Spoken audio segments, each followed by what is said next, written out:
A car stalled on Avenue J. It's the second poem in my Cow Behind the Barn book. There we go. Um, Book of poems, just going through them in alphabetical order. This one really deals with themes that I really like to play with, related to the nature of the self and consciousness and time and perspective.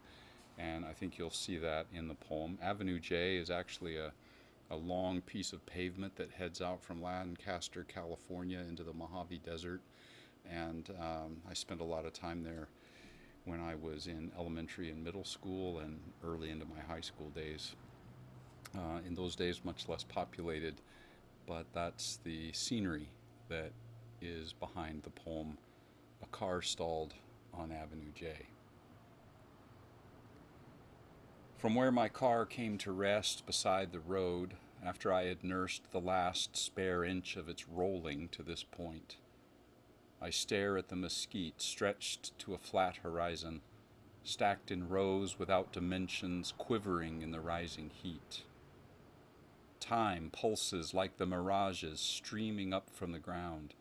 Everything moves and shifts shape, giving way to depth.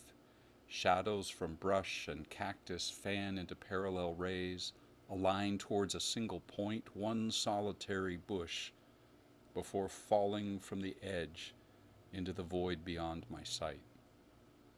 I take a step. The desert swallows me.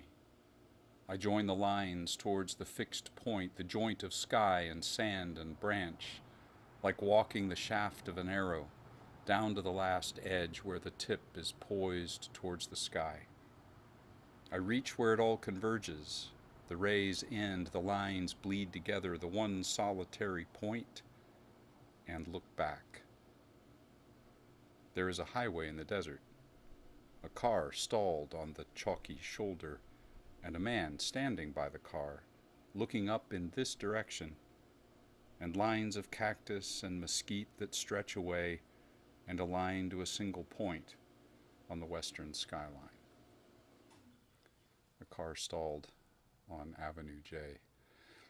I just want to encourage you to treat poetry, not just mine, but others as well, as sort of meditative prompts, and perhaps if you have the space to re-listen several times and just see what sort of lines or images or pictures or even emotions seem to bubble up for you as you read it and reread it, or as you listen in this case and re-listen. And if you are so moved, shoot me something in the comments and let's have a discussion about this whole view of time and self and perspective and the mysterious world that we live in. Thanks for listening.